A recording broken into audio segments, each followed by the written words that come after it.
So your website sucks. I know it. You know it. Your customers see it. Maybe it was something you built on Wix. Maybe it was something that you paid a developer to do a few years back. But you know it's not doing the things that you need to do, and you need to fix it now. So we're going to talk about the 10 reasons why your website sucks and what you can do about it. So hey everyone, my name's Dawn Rose. I'm the owner and creator of the Creative Biz Hub, and I help creatives grow their businesses online and offline and turn more browsers into bookings. Make sure you hit the subscribe button to learn more about how to grow your creative business. So we're going to talk about websites today. I'm going to split this up into 2 videos, so make sure you follow for part 2. But we're going to talk about the first 5 tastes, the first 5 reasons why your website sucks and what we can do about it. So let's start first of all with reason number 1, and that's because it's not showing up on Google.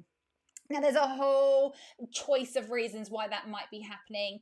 And some of those things may be beyond your control, stroke, maybe beyond your repertoire. Perhaps SEO, backlinks, meta tags, etc., etc. It's not really your thing. So number 1, I'm going to say to you, you could outsource that. Definitely ask around. If you've seen people that are on the front page of Google, ask around to find out how that they got there. But you definitely need to be showing up in Google. But there is one thing as the business owner that you can do. Okay, you are going to go and put yourself in the shoes of your customer. You are going to go to Google and you're going to search for you. And I want you to write down all of the search terms that you use. Myself, I'm a creative business owner. I've had an offline and online business. I have had an offline business in the hair and beauty industry. So I was a local business owner. So if somebody was Googling me, it would be bridal makeup artist, and then they would put in the area that they're in, because that's where they want me to come to do their hair and makeup. So they might look for wedding hair Melbourne, for example, or wedding makeup Melbourne, or bridal hair up Melbourne, just as an example. So if you're a local offline business, geotag that. Make sure that you're having your locations and all the different locations that you would actually travel to do that service, or that if they come to you, then just use your location that you're in.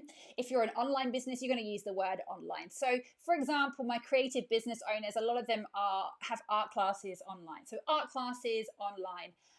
You might have art course online, craft course online, sewing workshop online, right? So you're going to use that. So I want you to list down all those things that you do. And then as the business owner, when you're creating a website or you're putting photos and videos on your website, what you need to do is call the photos or videos by those search terms. So when I create an image to go on my website, I might put Creative Biz Hub. Yes, I put my name, and then I will put Google review help, for example. So make sure that you are naming your photos and videos by those search terms that you just came up with.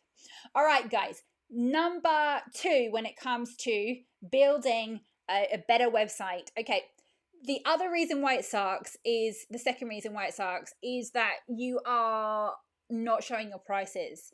You have to understand that consumers, particularly in these days, pricing and budgeting, let's say budgeting is a key thing for a lot of consumers right now. So you need to make sure that you've got your prices on your website. Now, if you're not comfortable with putting specific prices, maybe you've got a range, you could use a range, or you could do a prices from. But make sure that your prices show on your website, because it will be a reason as to whether somebody hangs around to look at your website, or whether they just go, there's no price list here, and they just click off because they assume that you are out of their budget. All right, number 3, it doesn't have video. One of the key things that I think it's Wyzowl, WYZOWL, Wyzowl.com has said, is that something like 79% of consumers say that they bought things following a video. They'd much rather watch a video than read a description. Now, I'm not saying you don't need descriptions on your website, absolutely, but you want to keep them to a minimum. But having a video will encourage people to spend money with you.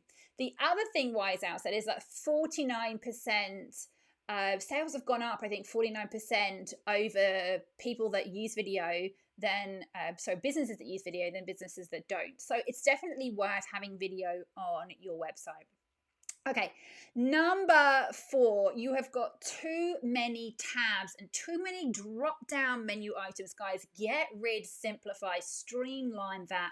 You really only need your homepage and maybe your services, which could contain your price list, and then at a push, an about me page, but really nobody goes and reads those things. So unless you perhaps have a separate page for your specials, perhaps you got a separate page for them to download a freebie, which could be part of a funnel, then really all you need is your homepage with all of the specific details about who you are and what you do and how you help people. And then you just need your service menu with your prices. That's it, guys. Don't overcomplicate this, because a confused mind always says no. All right, and my tip number 5, or my 5th reason why your website sucks, is that you've got nowhere for clients to connect with you. So you need to make sure that there is a reason for clients to hang around on your website. You want them to be engaged with you, or at least get on your email list, right? So what we're going to do is make sure is that you've got some way for a client to connect with you. Now, this could be that they need to jump on your calendar, right? They need to make a booking to meet with you or get a consultation. Perhaps it's download my free download, right? My free PDF, for example. Again, they're getting on your email list. Maybe it's grab this special offer right now. It could be a voucher of some sort. So you've got to give them a reason to hang around, but you've also got to give them a reason to get on your email list. So we want to capture names, emails, and phone numbers so that we can market to them at an extra point. So they're my top 5 reasons, guys, why your website sucks. Number 1, you can't see it on Google. Number 2 was that it doesn't show your prices. Number 3 was that it doesn't have video. Number 4 was that you've got too many tabs. And number 5 was there's nowhere for clients to connect with you. Now, I'm going to give you one bonus, which is not included in the 5 in my next video, but one more bonus. You're not showing your reviews. Now, you need to make sure, if you want to gain more clients, you've got to show off how well you do with your existing clients. Now, if you're a new business owner, I get that you perhaps don't have reviews yet, and this is fine. So to my existing business owners, you need to go out and get some reviews, and then you need to make sure that you embed those reviews from Google, from Facebook into your website. Show off those 5-star reviews, because it will encourage more people to book with you. All right, guys, that's it. See you again next week. Don't forget to subscribe to my channel. Come and follow me on all of the usual social media apps.